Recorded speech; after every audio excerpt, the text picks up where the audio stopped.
And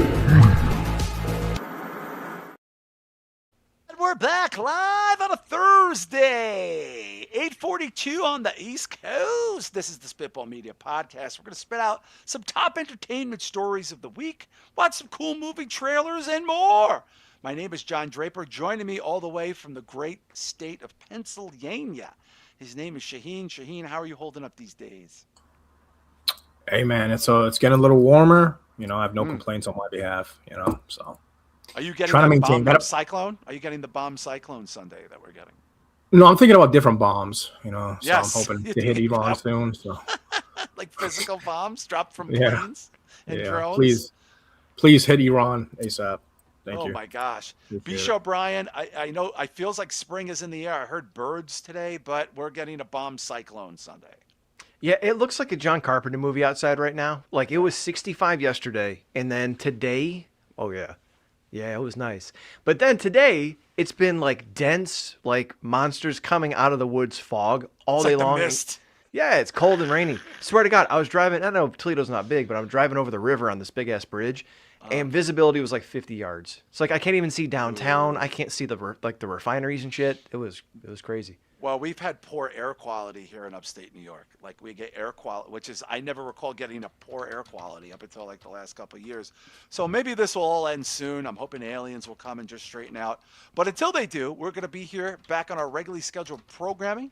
And of course, we want to thank you guys for dealing with all these little technical issues we had the last couple of weeks. We dropped a nice solo show. We dropped a Q&A for the Patreon. We have the Q&A going on right now.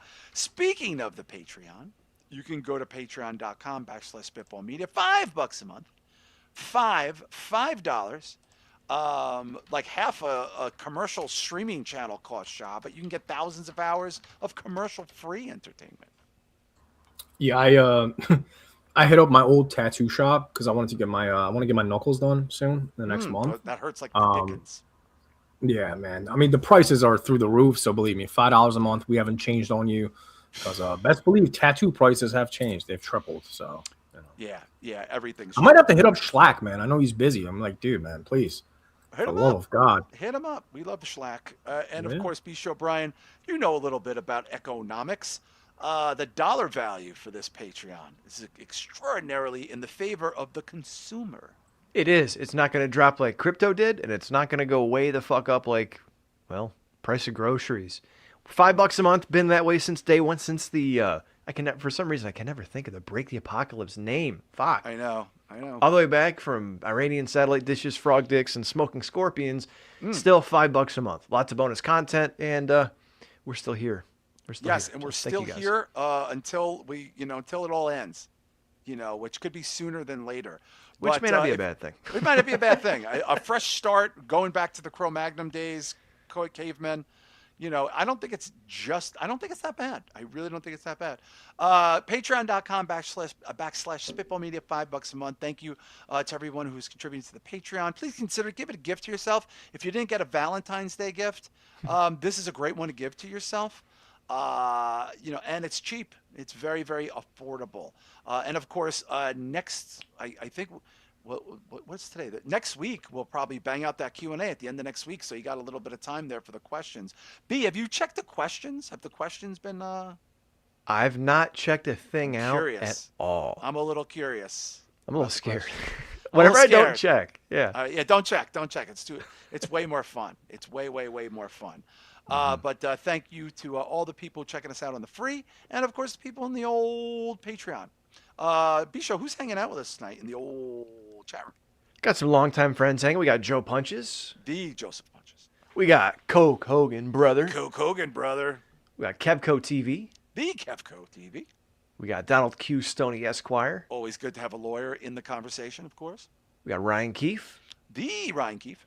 We have that chap, Christopher Matthews. Oh, I know the Christopher Matthews. We got a friend, Marquise Johns. Marquise Johns chilling with us. Yeah, I think that's it so far. There's Emmanuel other people Rojas listening, has joined the chat. Oh, what's up, Emmanuel? Emmanuel, I'm excited for you to hear my release. I want your honest opinion there as a hardcore aficionado person.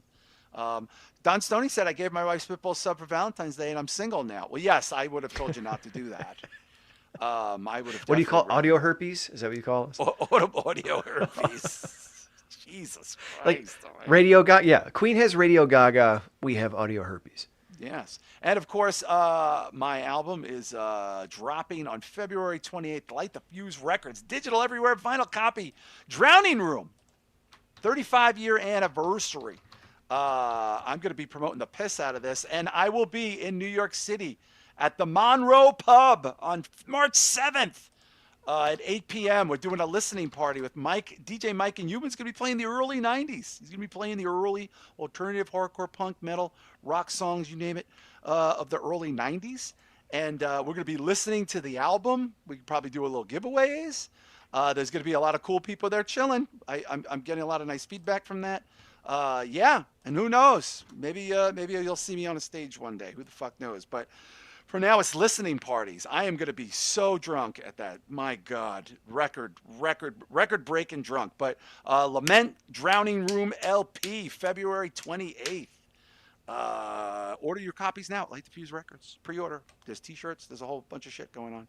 I just dropped a link in the chat. So yes, drop the link in the chat. Light the Fuse. Yeah, there's a lot of pictures of me with hair. A lot of pictures of me with a lot of hair. Because it was 36 years ago. Wow, 35, 36. But we got a lot of top stories to get to tonight, but we're going to start off with something that happened earlier in the week. A very legendary, world-class actor has left us. We're talking about the late, great Robert Duvall, Academy Award winner, multiple-time Academy Award nominee, but one-time Academy Award winner for Best Actor, Golden Globe winner, supporting actor winner, numerous accolades in his very long career. And of course, his notable roles range from things like Apocalypse Now to The Godfather to Tender Mercies to latter work like The Apostle. Shah, how familiar were you with Robert Duvall? Because he's got a wide berth of fucking roles there. I mean, honestly, the only movie I can really think off top of my head is Colors. Oh, he was great in that, though, wasn't he? Actually, wait, hold on. There's some other movies on here. Apocalypse Now, Shah? Oh shit, yeah, he was in Four Christmases. Yeah, yeah, he's in a lot of. He has a lot of small. But Shah, you don't remember him from Apocalypse Now? He's got the classic. No, line. I've never watched the whole thing. He's got the napalm line. I love the smell of napalm in the morning. It's fucking amazing, dude. Smells like victory. Yeah, yeah. Shah, you remember him from Colors, which I forgot. Wow, this is a pretty intense.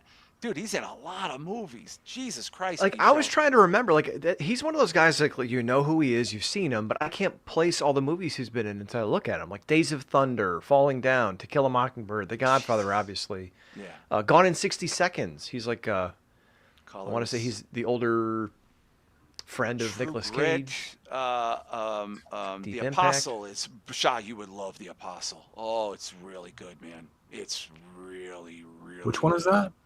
That is from maybe the you're talking about the one with Willem. Wasn't Willem Dafoe in there? Is he in The Apostle? I don't know if he's in The Apostle. Oh, The Apostle. The Apostle. He's a preacher. He's a preacher who falls. Yeah, no. I'm thinking it's of real gritty. No. I'm thinking of Burning Mississippi or whatever it's called. That's what Mississippi Burning. Mississippi Burning. Yeah. That's the late great Gene Hackman. They're all from that same school there. So Shah, you remember him from more like ancillary roles? Yeah, I just mainly remember him from Colors and definitely Four Christmases. Mm-hmm. I just recently watched Kicking and Screaming, which is a terrible Will Ferrell comedy. Yeah, it's a bad movie. Awful. It's so bad. Everyone keeps saying he's awesome in that. I don't know. He's so bad. It's such a bad movie. No. Robert Duvall, I think, has some good lines in that. Okay. Secondhand Lions. The Judge, I remember seeing that. And of course, Joe Punches brings out his first major role. He was Boo Radley in To Kill a Mockingbird, which is like a classic. Wait, he was in John Q? I don't remember him in John Q. I think he's the main cop in John Q after Spacey. Yeah, I think he's the. Yeah, that's a sad movie. I remember watching that with my mom. It's a sad movie. First came out. It's an awful movie. Bisha, what do you best know him from in your lifetime? He's got a body of work. This is pretty extraordinary. I mean, probably The Godfather is the most notable one. Yeah, Tom Hagen. I remember him in John Q. Apocalypse. I forgot he was in Apocalypse Now. I know the line, but I didn't realize that was him that delivered it. He was Charlie can't surf. Dude, he's got amazing lines in that movie. He steals the movie. I haven't seen that since probably high school. Charlie can't surf. Oh God, he's so incredible. But a lot of them are supporting roles like Days of Thunder, Gone in 60 Seconds, movies like that. He's even the Jack Reacher fucking movie, and wow. like some of these I've not seen. For me, I the Apostle Shah, it's so gritty, man, because it's shot on like film, and he self-financed it, and it's real like gritty, like it just feels like it's a documentary. He was nominated for Best Actor. He didn't win. The Eagle Has Landed. He was in some classic movies there. Falling Down. If you guys have never seen Falling Down, Falling Down is a top tier movie. Is that the Wall Street movie? No, Falling Down is the Michael Douglas movie where he just snaps and goes crazy and starts like shooting up restaurants. And, because he loses his job. It's a very Falling Down is Drew Ari's joined the chat. Falling Down he's brilliant. He's always like B-Show. He's always the straight man. He's always like even in like Network, I think he's always that guy. The grizzled, older, straight man great on the voice, job. Too. He had a great voice. Which I think maybe that's why when I think of Robert Duvall, I other than The Godfather, I really was at a loss to think of what other great movies he was in because. Not in a bad way, but he kind of blends in. Like, he's a straight guy, he's old, he's grizzled, he's just kind of straightforward. There's nothing flamboyant or flashy about him. So I think as he got older, he was just kind of that, okay, we need an older guy to be the mentor of the young guy and to tell him not to go so crazy and shit like that. And it's like, Robert Duvall. Yeah. But no, great performer. Yeah, and Shah, he was kind of in that category of, like, the Gene Hackmans, like these, very, I'm not trying to be a dick, but very, like, white, like grizzled, waspy looking. I mean, by the way, Robert Duvall Shah is actually a descendant of Robert E. Lee. Like wow. No, swear to God. I mean, he's very believable when it comes to like an OG, like Italian cop. Mob type of dude. Yeah. Like a beat cop. Yeah. Like a guy, like an older guy who, if you saw him fight, you'd be like, yeah, that guy can fight. Like, he'll fuck you up. No, he was great in Colors, though, with Sean Penn. If you haven't seen that movie, definitely recommend it. Seen it. I saw it on a date in 9th or 10th grade. I saw that movie. Do you remember who directed that? Somebody weird directed it. Dennis Hopper directed that. Yeah, yeah. I thought it was weird. Yeah. You're not wrong, brother. Dennis Hopper. B-Show Colors is so good because Sean Penn is really dialing into his like method young actor, and Robert Duvall is so believable as the older cop. A little overweight, totally bald, kind of should be retiring soon, stuck in the uniform. He tells this great story to Sean Penn. I don't know if you remember this, Shah, but I've always loved this. They're sitting in the car, and he tells the story about the father bull and the other bull, talking about all the cows, and going, "Hey, Dad, why don't we run down there and we could fuck some of these cows?" And then the older bull says, "No, son, why don't we walk down and fuck them all?" And we used to put that we sampled that as an intro. Like, why don't we walk down and fuck them all? It's just so great. The guy was world class, 95 years old. Didn't really, what, Shah, I'll say this about him too, if you look at his body of work, didn't do the De Niro and Pacino thing when they're in pieces of shit for money. You know what I'm saying? Like, for every De Niro movie you love, I can name 5 pieces of shit. Same thing with Pacino. And he's in that class. That's his class. He just wasn't that dude. Yeah, but they're also much bigger stars, though. So they were much more in demand. He has just as many accolades, though. If you look at his accolades and you line them up, they're... I think he has just as many. I mean, he's not the box office, Shah, I'll tell you that.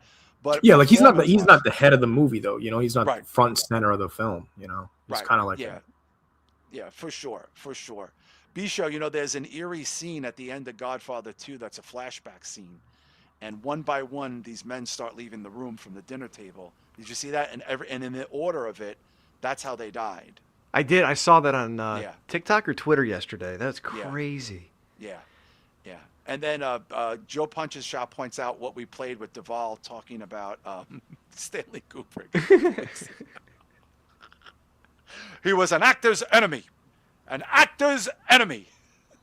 And Can we like just- Gosling and all these dudes sitting around going, what the fuck is he doing? That is still such a great clip. It really is a great clip, you know. And you know, Don Stoney point out didn't push politics on people like other actors.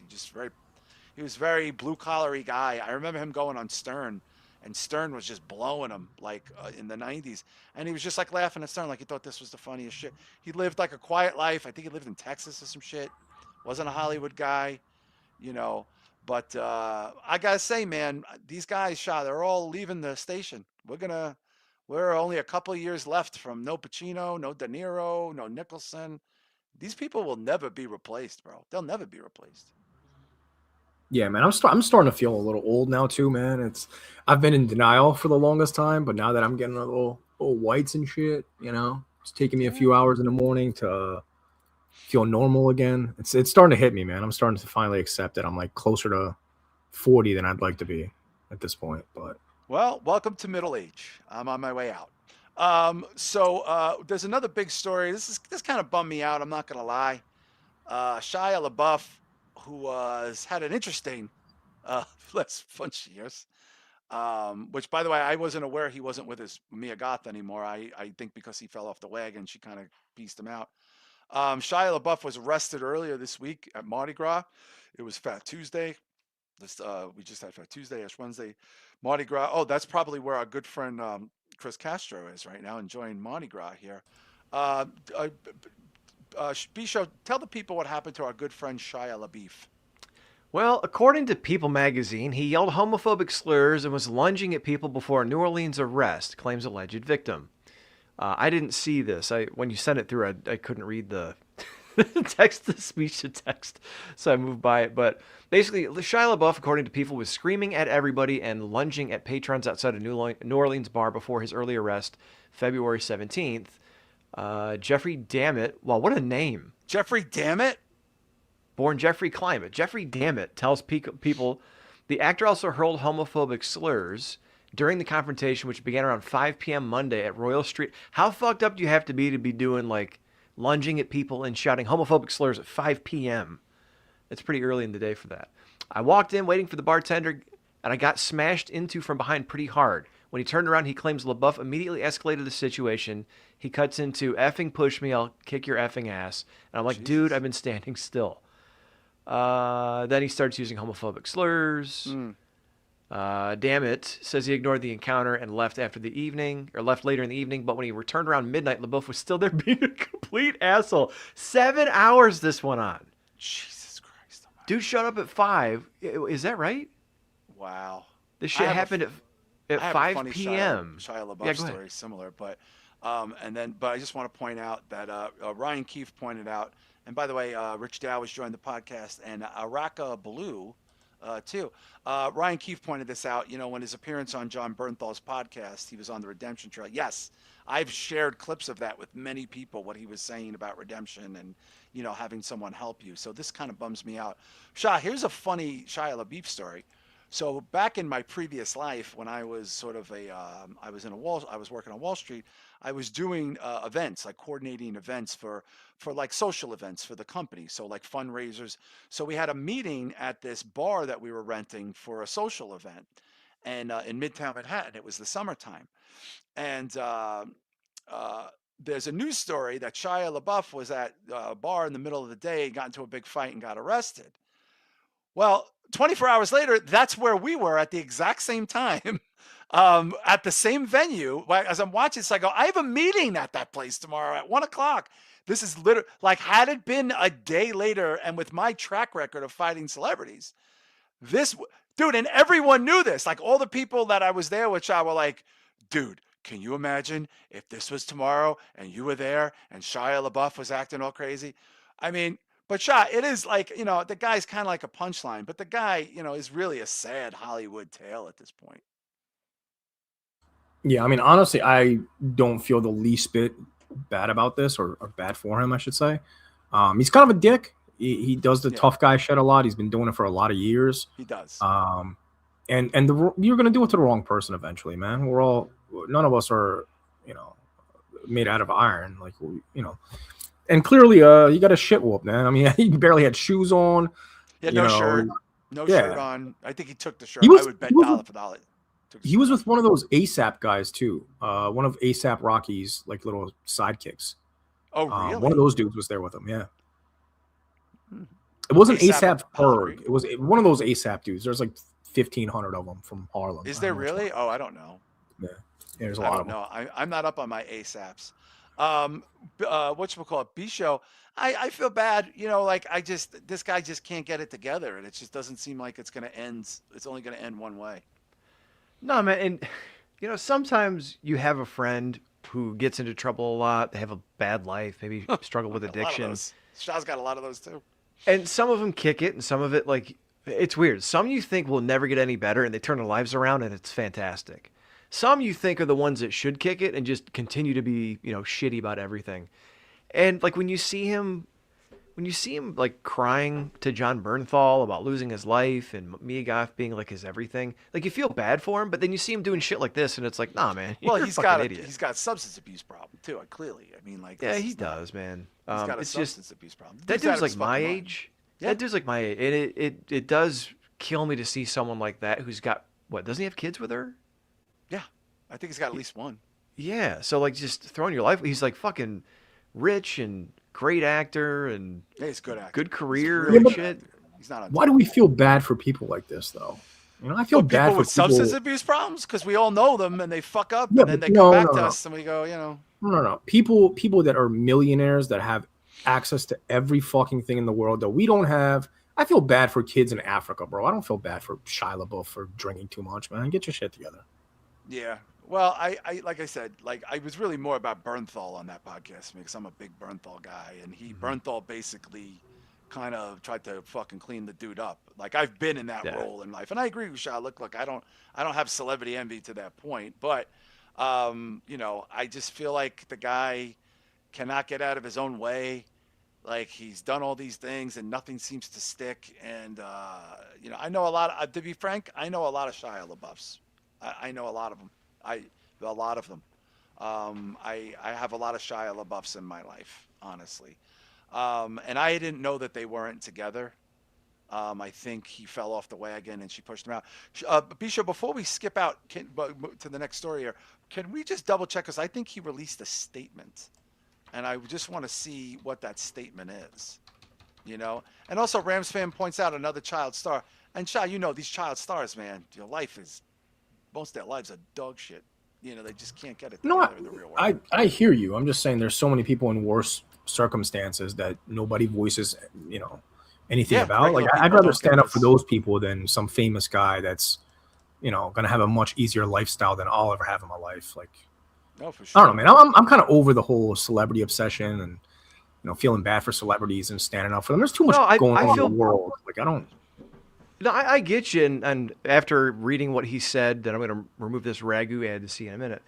I don't feel bad for celebrity in this situation necessarily, but I see a dude with kids who's trying to get his shit together, throwing it away, and I think it's because like John said, I know people like that who are doing that shit, so I feel bad for people like that. Now, I know guys in their 50s, Bisha. You know guys in their 30s and 20s doing it. I know guys in their 50s doing that. According to Deadline, Shia LaBeouf posts "Free me" after being arrested at Mardi Gras party. And apparently he's trying to be Wyatt Earp with that stupid mustache. Wow. I wonder if it's for a movie. Yeah. Dude, he's a wild dude, man. He's a wild guy. It's funny when that thing happened about 12 years ago when he got arrested in that bar in New York. I just remember telling people, I was confident I could take Nick Lachey. I was confident I could take Zach Braff. I was definitely confident I could take Big Pussy.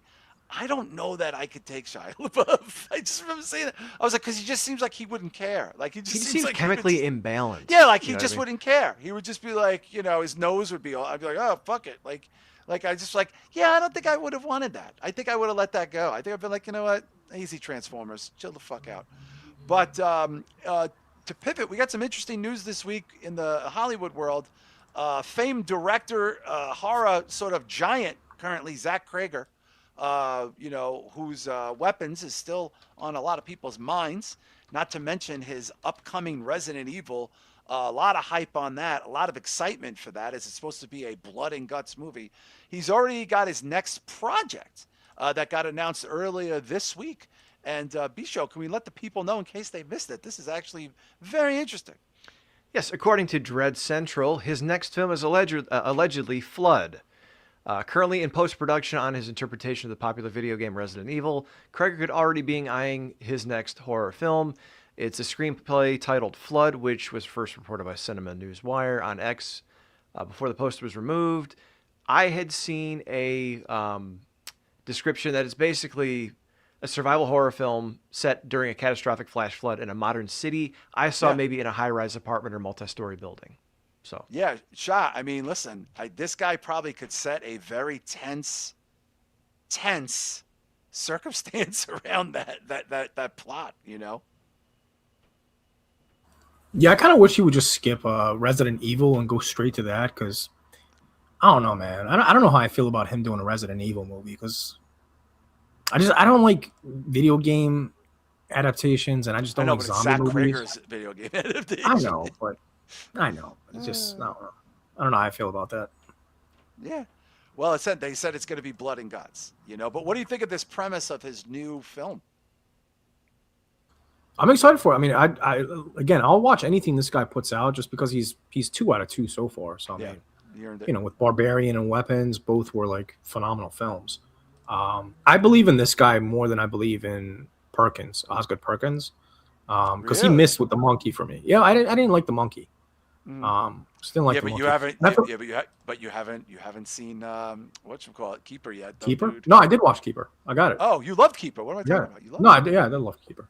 Yeah, so I love Keeper, and I love what was his first movie? Fucking Longlegs, yo. Well, Black Coat's Daughter. Black Coat's Daughter is a pretty good movie. Oh, he did that too. Yeah, I forgot about that. Okay, so I like 3 of his movies. He's got some bangers, yo. Yeah, so he's 3 out of 4 with me so far. Shah, what would you say is his best movie now that you've seen all 4 of these movies? Would you say my Keeper favorite is his best movie? Probably Keeper's. Yeah, Keeper's probably my favorite one. Yeah, I had no idea what the fuck was going on in the movie for the first. I had no clue, bro. I was lost. But dude, didn't it get you when it starts like that last like 20 minutes? Yeah, no, like bananas. Yeah, the third phase of the movie is dude, that thing with the head fucking Jesus fucking, and then when they dump the head in the fucking jar, get the fuck out of here, man. Bisho, you have not seen Keeper, right? I almost watched it the other night.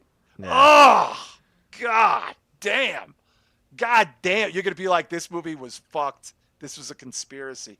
But Bisha, what do you think of this premise? I think this is a guy who could deliver on a premise like this, and I guarantee you it's going to be something supernatural to it, of course. Yeah, and the thing, Joe Punches posted what I had seen on Twitter, a multi-high-rise building with a flood and a creature in the water as the waters climb higher and higher. That sounds a great recipe for like a thrilling, it almost sounds like the alligator movie that came out a year or 2 ago. Yeah, that was good. Yeah, that was a good movie. Yeah, Crawl. Crawl was great. Yeah. Crawl was fucking great. Now, knowing Zach Cregger, it's probably going to have some wild twist, so who knows what it's going to be. But some 9-foot tall it's going to be like a dolphin with baby AIDS. mama thing. It'll be a dolphin with AIDS. That would be amazing. The thing? Baba from the dolphin Barbarian will start talking, you know. Oh, Jesus Christ. Kevco TV pointed out that his buddy did test footage as a zombie for Resident Evil. I'm excited for it. I love the original game. The game is great. You know, I'm curious to see where it goes. You know, and of course the guy, you know, like you said, Shah, the guy's got bangers.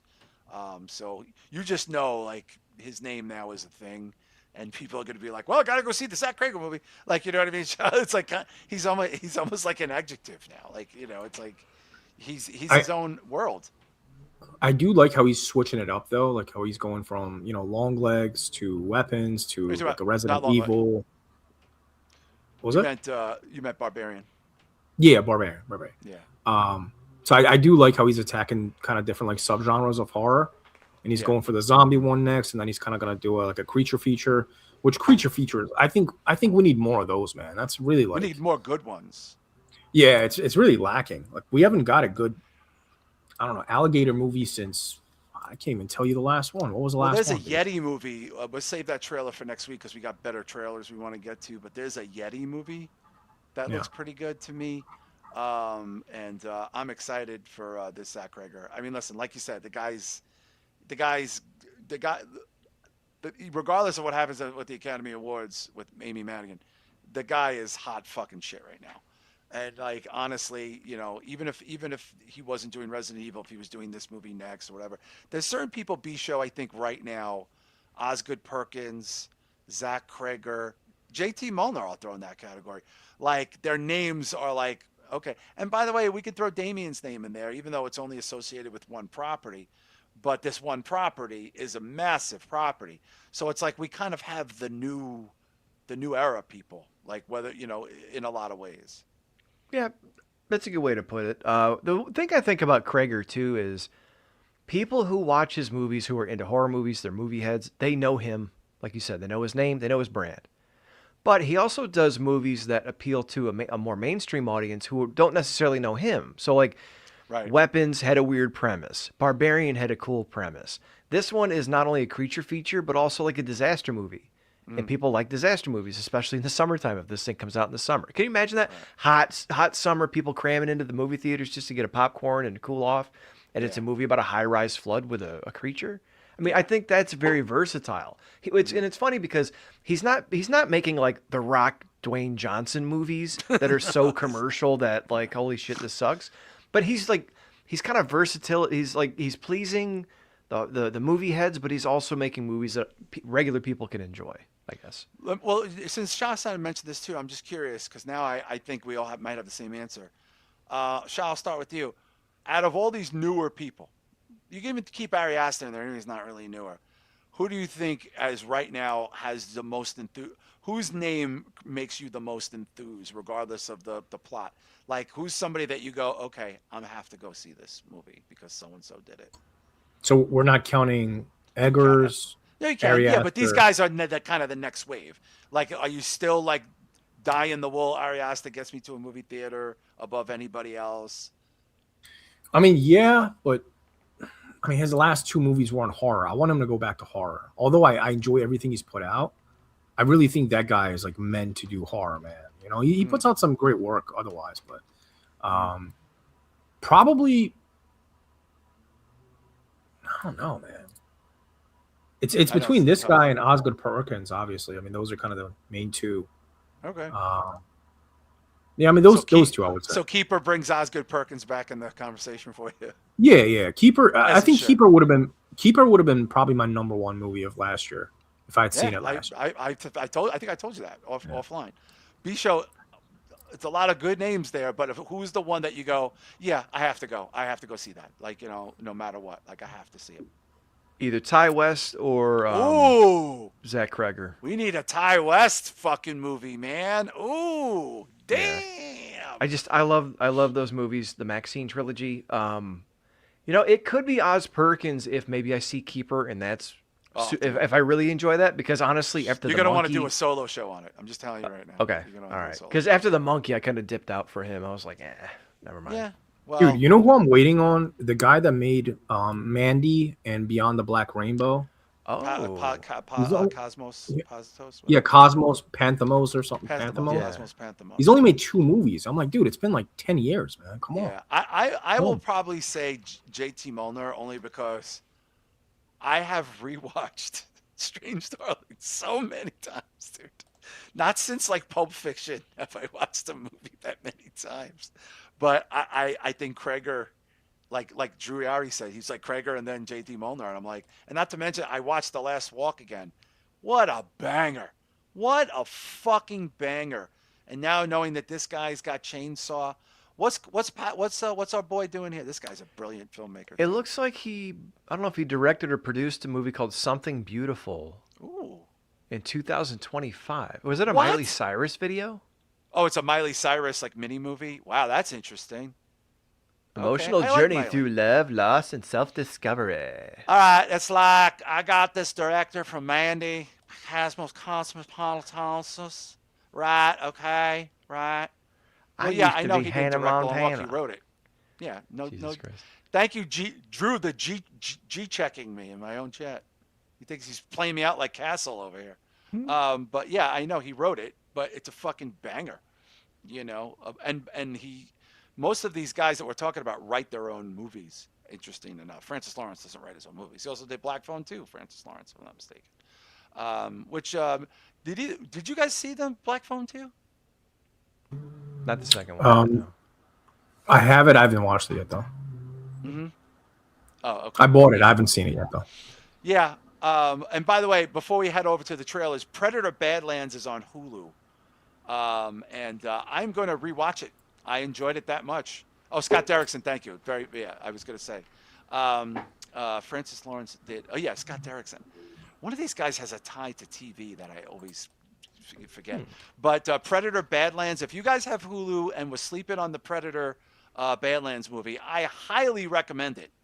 I'm sure a lot of people are discovering it now because of Hulu, even though it did very well. I think you're both going to really enjoy it when you see it.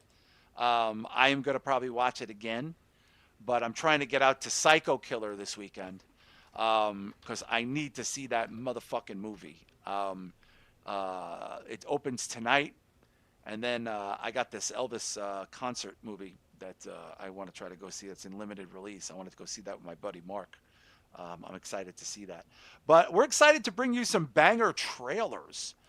We have some interesting trailers to drop this week. And of course, we always cover trailers on here, and sometimes we get strikes for them. But we're going to segue to something a little different because some people sent this to me. So Shah and I in particular are very big on folk horror. And the origins of folk horror, I'm not familiar with at all. A lot of people credit The Wicker Man, the original Wicker Man, which is a cult fucking classic. And in the last 5 years, Shah, what do you say? That movie has become more popular in the last 5 years than ever before. What, The Wicker Man? Yeah, super popular. I think it's always been kind of, up there. It's big in the cult film world for sure. Well, as far as like folk horror, the usual go-to as far as the classics is Blood on Satan's Claw and The Wicker Man. Those are kind of like the first two folk horror movies. So there apparently is a true story, true crime that took place in the UK that we would be unfamiliar with here in the States. That is the advent of the whole genre. And that documentary, even though it's from a few years ago, is on Shudder right now. And it's called The Last Sacrifice. So we thought we'd mention it because we know a lot of you guys have Shudder. And again, we're very intrigued. Bishop's intrigued by folk horror. Like we just find like there's an allure to it that's very, very, very interesting, very different. So this is a documentary about the advent of the true crimes that inspired The Wicker Man and the genre known as folk horror, and it's available now on Shudder. Today, particularly rich in black magic association. The Druids were reported to have made sacrifice to the earth. Oh, look at this shot. In 1945, on the slopes of Meehan Hill, a particularly gruesome murder was committed. His name was Charles Walsall. His pitchfork has been impaled through his face, and the trouncing hook he uses to trim the hedges is buried in his neck. Nice. Do you think that witchcraft played any part in his death at all? Wow. There was a constant feeling the village was covering something up. They were not only misleading people, but blatantly lying. Wow. One theory is that he was killed as part of some sort of blood sacrifice to the land. Shah's watching this. Someone dabbling in black magic. This bizarre ritualistic killing struck a nerve with the nation. Was this the last ritual killing in modern Britain? What are these clips on In the Super 8 or something? 1960s, Britain goes through an identity crisis. It was almost as if the country was going psychedelic circus. What Black makes magic you uneasy madness about and a nice having cup witches of tea. living here? Lack of knowledge, I should think. He said, "You're a witch, aren't you?" And I said, "Well, you know I am. Why?" As ordinary schoolgirls do, I was doing seances with my friends. Have you ever seen the devil? I think I've seen him once, yes. Oh. The Shah! nation couldn't open their newspapers without reading bizarre stories. And all this fed really into horror films of the period. There we go. Oh, Shah! The line between fiction and fantasy became blurred. This is Sounds amazing. wild. Sandy supplement stuff. She's cute. Yeah. Jalo tinted. Whoa, look at this. Look at all these Our reviews. fascination with the Walton murder points to an unease we have about ourselves and what we're capable of. Oh my It God. poses a terrifying question.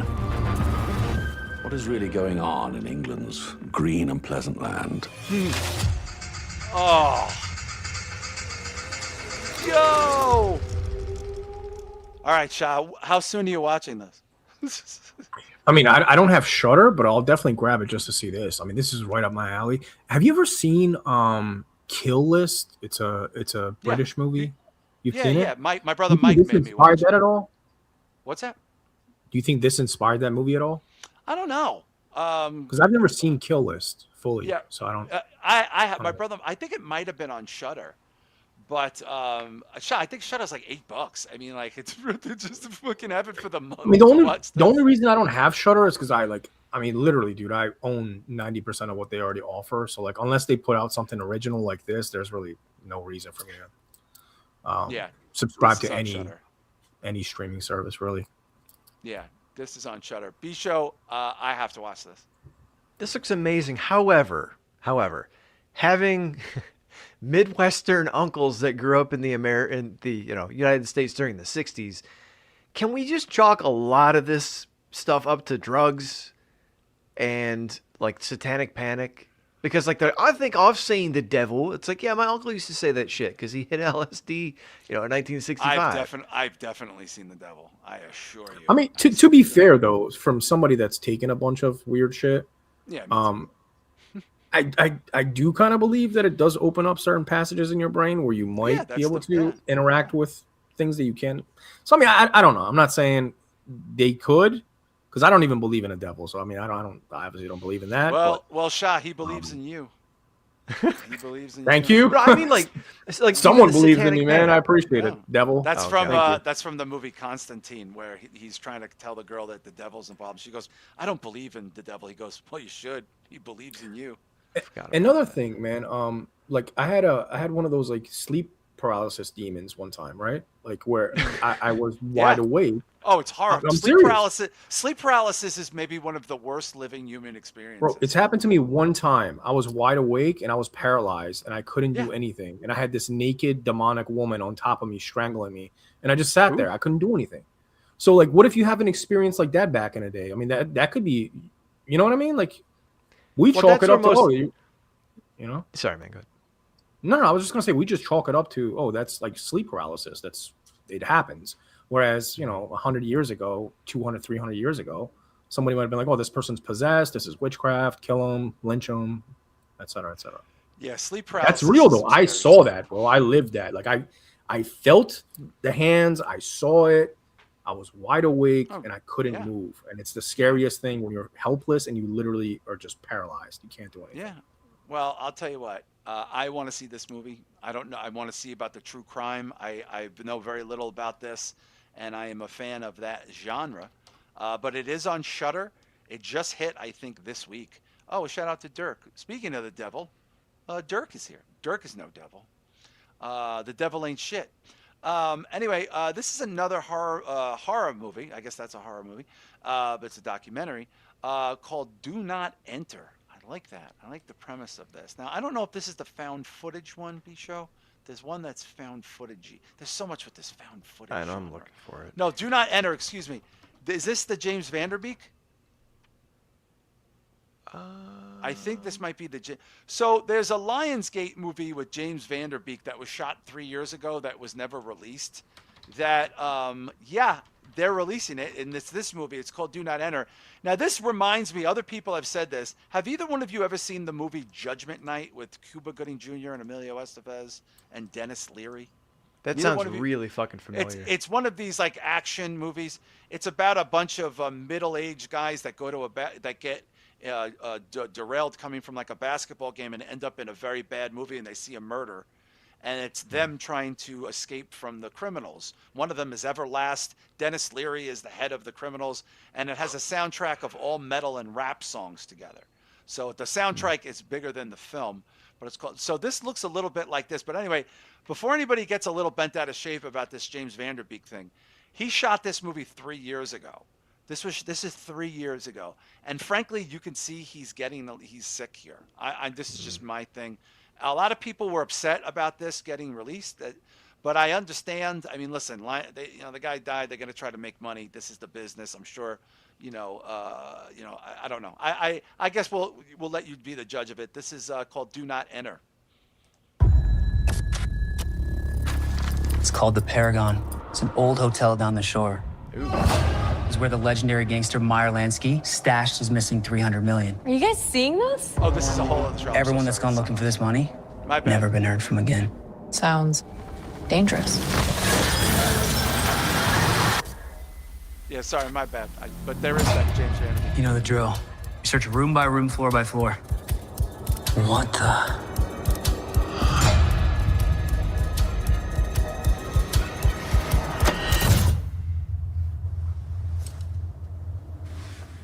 It's nothing. Oh, you knew that was going to happen. A powerful secret has been shared with me. What must be done must be done. Ooh, Satan! More devil shit. Show the blinds. Come on. I love how they went from Maya Lansky to Satan. That was interesting. Second. Oh boy. What must be done must be done. What must be done must be done. This looks pretty cool. I just think it looks very dark. Be done. Calm down now! Must be done. Must be done.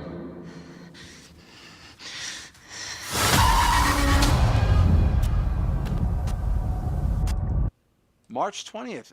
Shah, this reminds me of like The Descent, only in a hotel with dudes and chicks. No, I think comparing this to The Descent is doing it some disservice when it comes to. Well, Descent is a classic. I love this. Descent. Looks very I'm a generic, super dude. fan.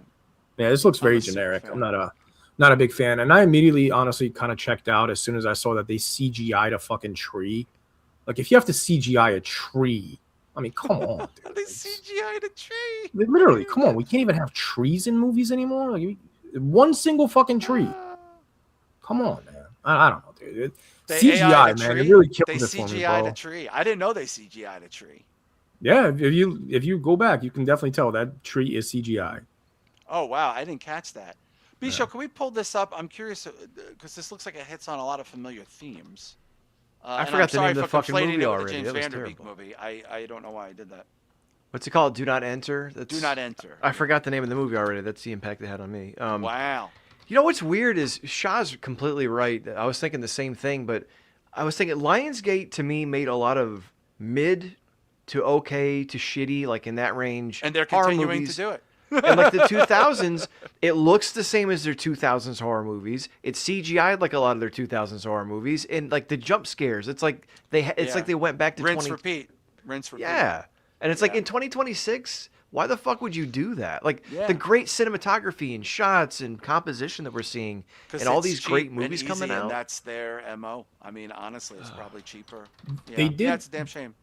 They did put out The Surfer and The House or The Home last year. They also, I think, are putting out that Vanderbeek movie, which is why I conflated the two. But, Yeah, you know. I like Lionsgate. They do some decent. Yeah, stuff. they got some decent shit for sure. Bisha, what do we know about this this film here? I think it's shot in I'm Bulgaria. looking for it. It says it's an upcoming Lionsgate horror thriller focusing on urban explorers who encounter supernatural entities, based on 2005 novel Creepers by David Morrell. Okay, so it's based on a book. Interesting. Stars Adeline Rudolph, Francesca Real, and Jake Manley. Who directed this derivative film? Looking for it, but not far. Probably nobody. They didn't put a big thing in the production to put in the post IMDb. There, so. I'm just curious. Hugo Cardozo, but this doesn't look right. There's another movie from 2024 with the same name. Oh, for God's sakes! Yeah. Jesus Christ. Well. Oh, here we go. Mark Klasfeld. Never heard of him. Never heard of him. He's no JT Moliner. L.A. Right, Spectacular, Sum 41, What We're All About. He's done some music stuff. He's a music video guy. Anyway, this looks like a skip there for sure. But this next movie looks pretty interesting. I believe it's from the guy who did Wolf of Snow Hollow. I'm a big fan of that movie. He's like an actor, comedian guy. I'm a super. I had this idea for a theme show, where we all bring in 3 or 4 movies that we know nobody likes, but we're super apologists for. Wolf of Snow Hollow would be on that list for me. A lot of people hate that fucking movie. I really like that movie. But this is called Normal. It stars Bob Odenkirk, who was riding the wave of his comedy John Wick movies. Nobody there. But this is an interesting premise. This is about a guy who realizes he lives in a town where everybody, the entire town, is in on some type of conspiracy, except for Bob. This is called Normal. Why are you here? I used to be a regular sheriff. I walked through life with my head held high. Love Bob. I kind of stopped trusting my instincts. Death comes for us all, don't it, lawman? Ever since Mr. You've Show, been listening to my internal monologue, haven't you?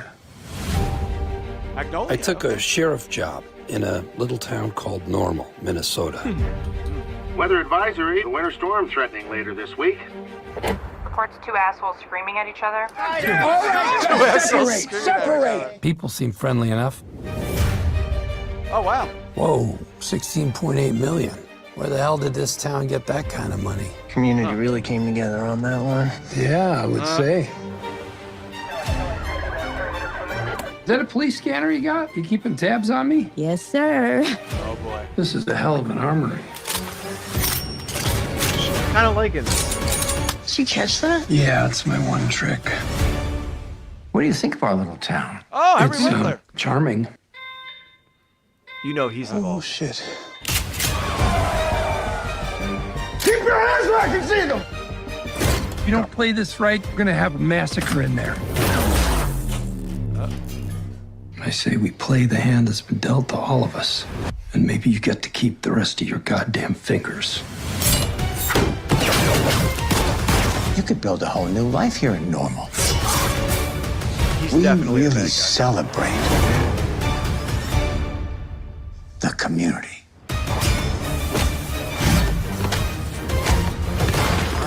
What is wrong with you people?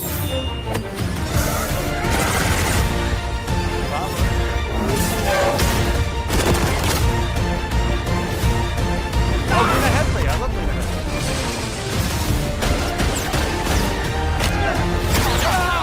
Bob Odenkirk's in a lot of movies where he shoots people.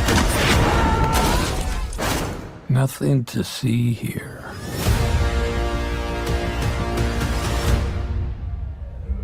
What the hell? Is this the same shit? Whoa. Oh, I didn't get that. I didn't get what the hell that thing was at the end there. It's bigger than Bishop, just the town. I don't know. Can you pull up who directed that? I think I was right. Shah, you know, I like these kind of movies because this actually reminds me of a movie that what's his face, the British guy who did Shaun of the Dead did about the cop movie.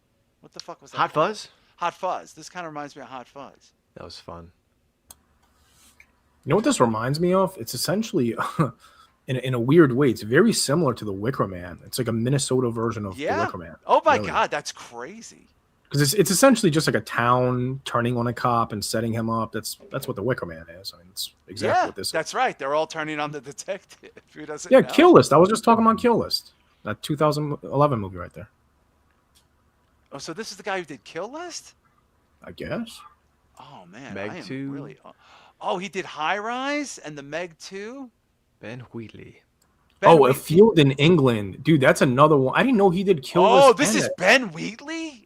Mm-hmm. Yo, Have A you ever Field in seen- England. Yeah, Have you seen it? Yeah. Dude, I've heard of A Field in England. I'm sorry, I conflated Ben Wheatley with that other guy. Yo, A Field in England is amazing, bro. It's a black and white like folk horror. Yeah, like a Well, I folk wouldn't even horror call it movie. really horror. It's like What else? Can you pull up Ben Wheatley movies? I'm so sorry. I'm making all these mistakes. Jesus. Kill List, High Rise, Meg 2, Rebecca, Sightseers, Free Fire, In the Earth. Oh, In the Earth. Remember that? I've heard of In the Earth. Yeah, dude. We he's watched got the. it. I think we talked We've watched about the trailer for that. Cool. He did not do it in Fabric though. He might have wrote it or produced it. Yeah, he didn't do that movie. He has something to do with Greasy Strangler? He didn't direct that. No way. I'm seeing a lot yeah. of shit included on here. Yeah, he's also done an ABC Zahara. Oh wow, yeah. I know that he's a Brit, right? Bisho? Is he a Brit? Yes, he is British. Okay. Wow, The Fabric. So he did the High Rise is pretty good. Kill List, I hear a lot about. He and directed In the Meg Earth. 2. That was awful. I only hope saw he the didn't Meg. do I that. didn't see Meg 2. I can't. Meg This guy 2 was directed Meg atrocious. 2. This artsy Ugh. guy. Ugh. He did. Hey, do That's one for one them, movie. do one for me, right? Isn't that Yeah, how it is? that sounds like a payday to me. ABC's of Death. Wow, look at that. Yeah, Don Stoney brings up Bob Odenkirk's The Office. Well, he was supposed to be Michael Scott originally. Was he? Wow, okay. Yeah, Shah, I would check this out. This looks like a fun movie. Oh, I have Free Fire. I've never seen it. It's an A24 movie. I think it's an action movie. It's like a thriller. Yeah, it's like a big, there's a lot of famous people in it. There's a lot of good people in it. Meg Griffin, too, Rams fan says. Bisha, I'll check this out. I like Bob Odenkirk. It looks good. I love Bob Odenkirk. I think he's funny. I don't know if I need to see him as like an aging gunslinger though. Well, he's shooting a lot of people these days. Anyway, so this mummy, was it Lee Cronin's mummy? This mummy, I gotta say, man, they have released a real trailer for it now instead of the teaser thing. We were gonna play it now. I have to say, I might eat these words. I'm thinking this looks pretty good. It looks very different than any alliteration, even though they are bringing back the Brandon Fraser mummy. That's actually happening right now in pre, if not being shot. But they released a full-on sort of storyboard to it for the mummy. You guys tell me what you think. I'm optimistic about this. This is the Mummy.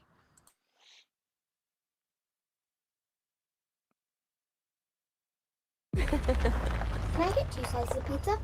No. Of course, honey. No, you never ever finished 2.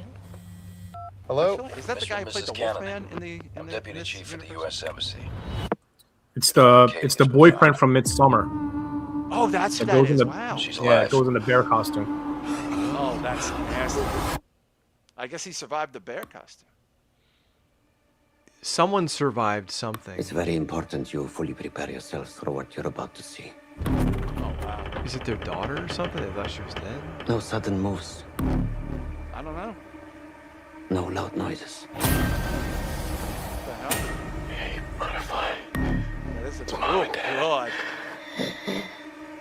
Yeah, we are here.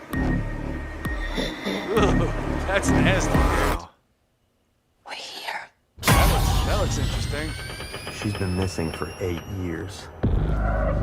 Oh, boy. What was our daughter doing in a 3,000-year-old sarcophagus? Oof.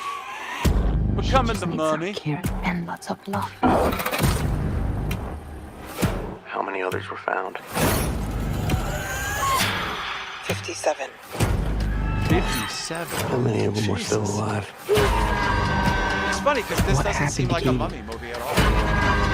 What really happened to her? Que solo tu Señor de los Milagros. Dude, she's like mummified. Yeah, well, It's like, yeah, oh my I think God. that's the idea. That's nasty, dude. Great breath. So she's like a living mummy. I mean, there's a lot of Blumhouse. Don't worry, Grandma. It's fun to be dead. Ruined it, man. What's ruined it? Oh, I know. But it looks like they pumped a lot of money into this. Wow. I don't know. It's got a lot of good shit in it. A lot of stuff I've seen other places. I though. just want my daughter back. Wow. That looks cool. April 17th. Yeah, I mean, look, before you guys say anything, I agree. A lot of derivative shit here, but it looks like it's well made. I like the premise. It's an interesting premise that the mummy is actually a young girl who's a fucking mummified version of some kind of spirit. Shah, what do you think about this? You said they ruined it for you when the kid talked, huh? That's very Blumhouse. Yeah, I was honestly my main issue with it is I don't want this to be a mummy movie because it doesn't remind me of a mummy film. You know what I mean? Like I usually associate mummy films with like ancient Egypt, and I understand there's mummies in other cultures, but usually with movies, it's tied into ancient Egypt. Yeah. That's And what I this looks like. like I it think is, too. This looks I like think it it is, works too, with that. Yeah, but this is like too modern. And I'll be honest, man. Like a lot of it actually looked good, but as soon as she started talking, I was like, oh, here we go with the Blumhouse. This is exactly what I hate about Blumhouse, and of course they would fucking squeeze that in there with the creepy fucking AI voice and like I don't know. It does look good though. Like I'll give it a shot. I'll be honest, man. I'm pretty fair with Blumhouse. It does look like it. I have a feeling this is going to do well. I don't know what it is. I just because this trailer got a lot of good looks from people. Like a lot of people. Yeah, but I mean, this is the same guy that did the Wolfman, and that was a fucking disaster. Well, so. this looks like it costs about $80 million more than the Wolfman. No. You know, but I mean, you it know does what? look good though. The Invisible I'll be fair. Man is dope. Their Invisible Man is if you watched it over the weekend, you'd be like fucking amazing. Maybe the best thing Blumhouse has ever put its name to. You know, the Invisible Man. Honest to God, it really is that good. Bisho, what's your take on this? I was okay with it. It's kind of all over the place. It looks like what's that movie we watched? We Bury the Dead or Handling the Dead or something like that. I don't know. It was that weird like Nordisk movie that people were like they had the little kid who would come back as a zombie and shit. Oh, I think it is. Yeah. We the talked Dead. about it not that long ago. Yeah. Yeah. It was like, So, it was like a Danish movie or a Finnish movie. Yeah. So like to me, I'm seeing vibes of Handling that, but the Dead. also like some other shit I've seen before, and like the regurgitating shit into people's mouths. We've seen that in other movies. It's like, to me, this is the peak of a studio movie who saw a bunch of other cool shit, and they're like, we can do that, and we'll call it The Mummy. Yeah. That's like, I thought it looked fine up until like Shah was talking about where the CG got too much. It was all jump scary and jittery shit. Well, that's the trailers by design. It is, but like to me, that has become a staple of Blumhouse and of these other types of movies. I think I'm gonna go see it. I do, unless it gets absolute dog shit reviews, like dog shit.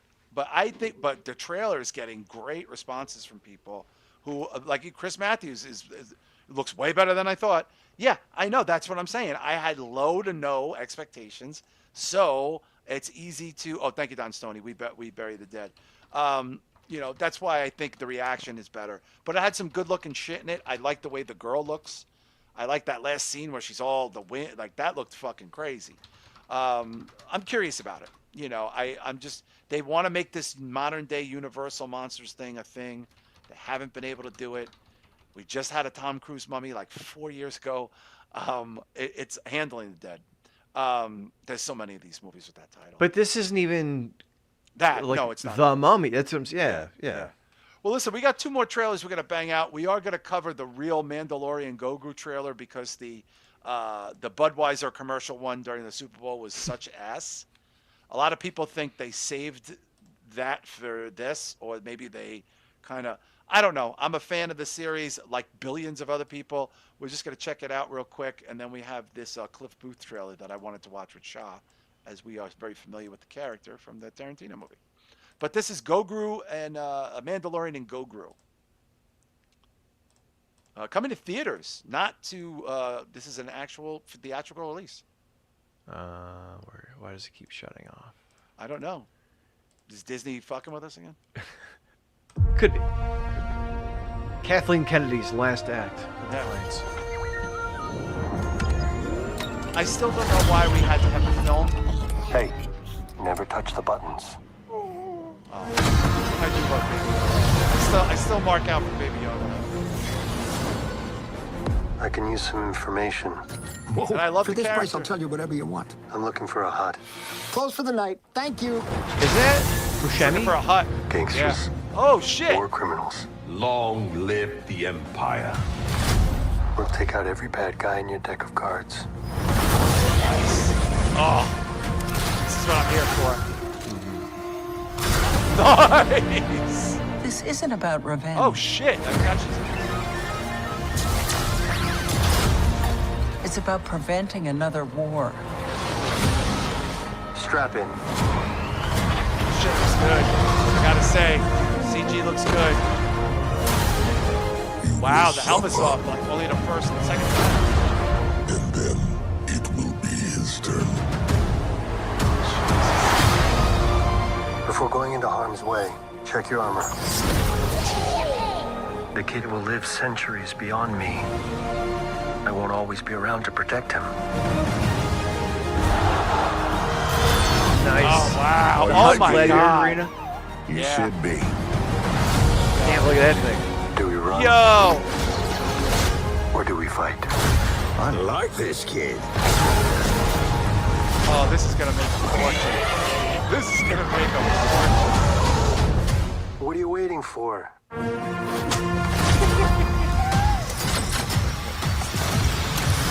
my God. And the jetpack. Oh, I love the jetpack.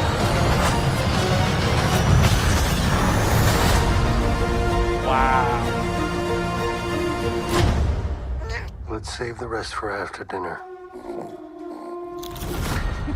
That thing's so goddamn adorable. Oh my God, Bisho, this is gonna make a fortune.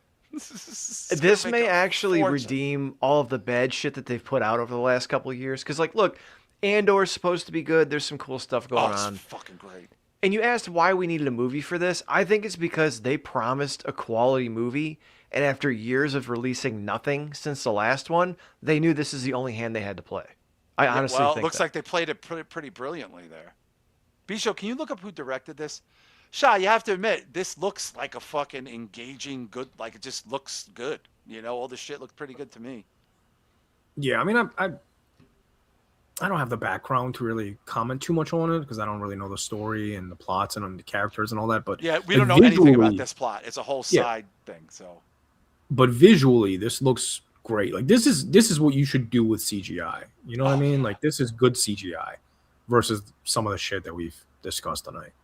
Yeah. I think the CG in this looks like. I love the creature though. That Loch Ness thing that comes out. Yeah, this is all new. This is all side shit, new characters, new everything.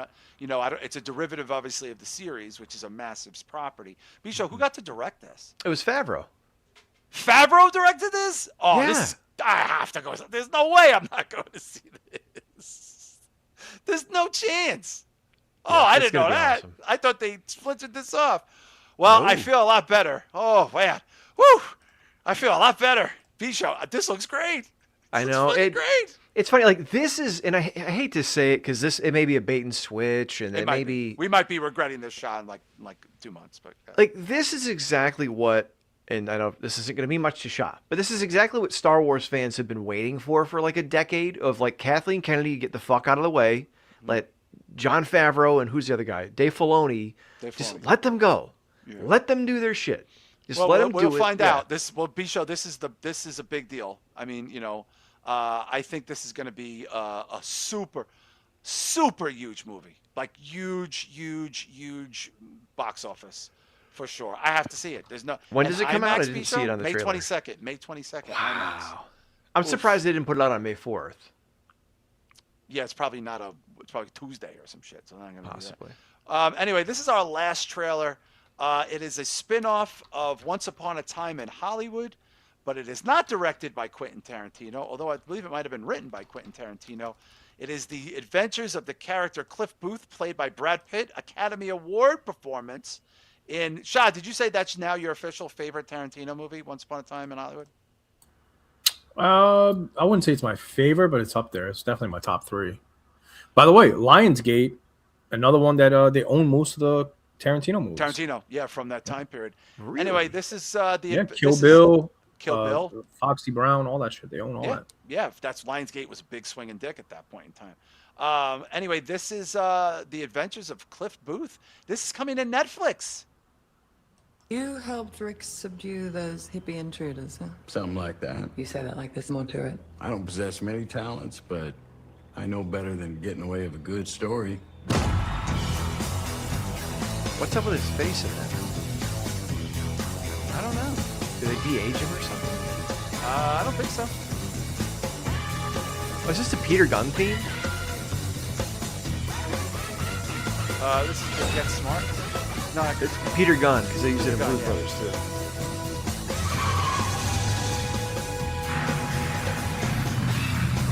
Looks like it's trying to have the same feel as a Tarantino movie. This is David Fincher. I mean, you know, this guy's a genius. Is this the trailer? Yeah. Think you're real funny, huh?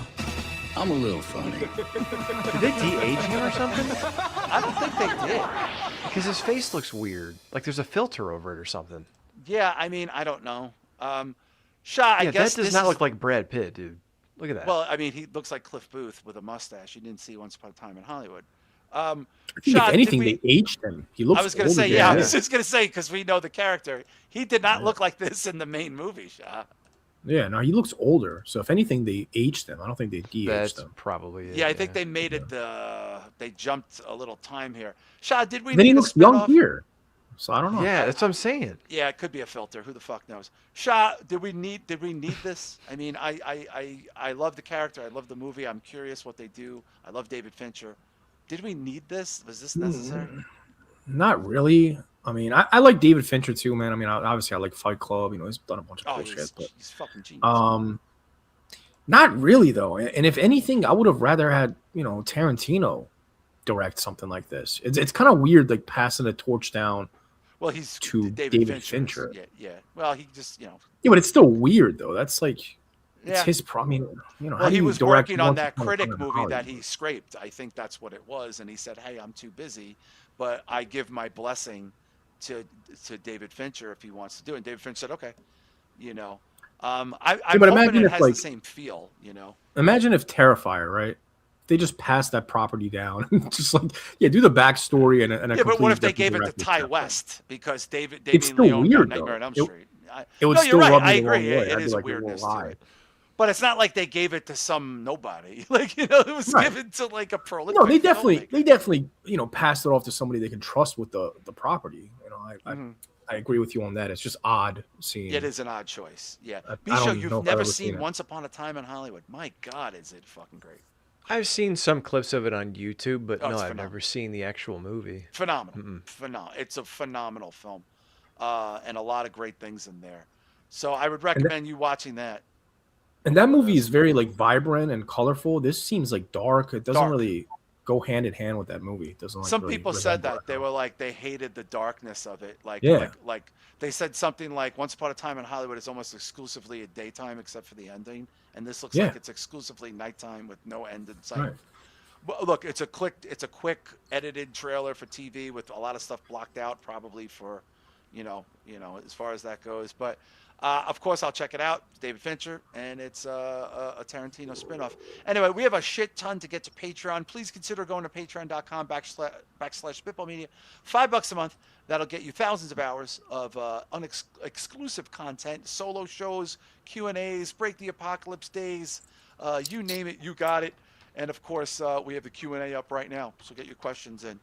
Whatchamacallit, before I head out, I just want to make sure, what's today's date?